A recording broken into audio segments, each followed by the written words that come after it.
Plungė tai miestas, kur čiurlena Babrungas.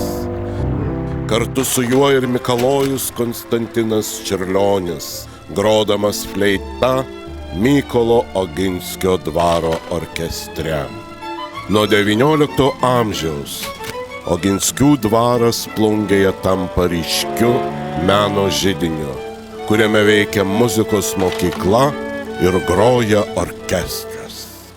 Oginskių meilė menui toliau rusena plungiškių širdyse. Jie šoka, dainuoja, groja, vaidina, tęsdami gilias Plungės muzikinės tradicijas ir prasmingai praturtina Lietuvos dainų šventės tradiciją, kurią tęsia ir palaiko Plungėje kuriantys meno kolektyvai. 1962 metais Plungės kultūros centras Plateliuose pradeda rengti Žemaičių festivalį, garsėjusį savo masiškumu, trankiu šokiu, skambia daina, smagiais vaidinimais. Žemaičių festivalio tradicija nuo 1974 metų perima Plungėje vykstanti nauja rajono meno ir sporto šventė. Ilgą laiką dainų šventės veidu Plungėje buvo mokytoja, choreografė Danutė Radvilavičienė.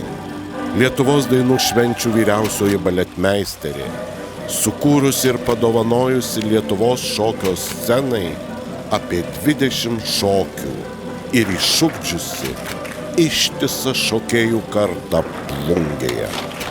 Kas būtų iš šokio, jeigu jis būtų užrašytas tik baltame lape, jeigu jo nepuoštų skambi, graži, lyriška dainininkų melodija, jeigu ne vingriai ir trankiai grotų mūsų muzikantai, o jeigu šokėjų kojos būtų nevikrios ir nesisuktų smagiai, kas iš šitų šokių būtų?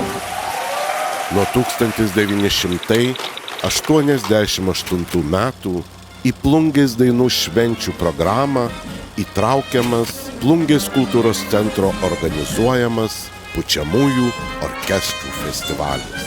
Šiame festivalyje girdime vaikų, jaunimo ir stipriausių profesionalių atlikėjų varinių pučiamųjų instrumentų muziką.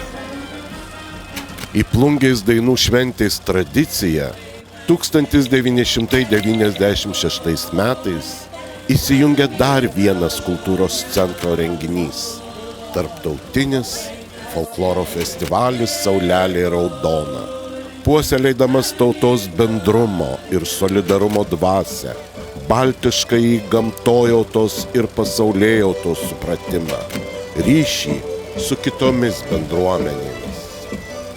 Brangindamas dainų šventės tradiciją, nuo 2001 metų Plungės kultūros centras pradeda rengti ir moksleivių dainų šventes, į kurią susirenka daugiau nei 1000 mažųjų šokėjų iš visos Lietuvos. Daugybė Plungėje vykstančių renginių kuria, palaiko, gaivina ir puoselėja Lietuvos dainų švenčių tradiciją.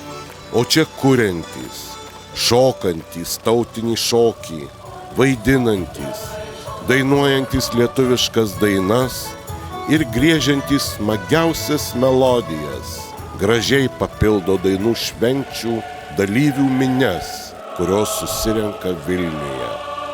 Vilniuje vykstančiuose dainų šventės renginiuose nuolat dalyvauja arti 1000 plungiškių. Plungė tai miestas, kur čiurlena Babrungas.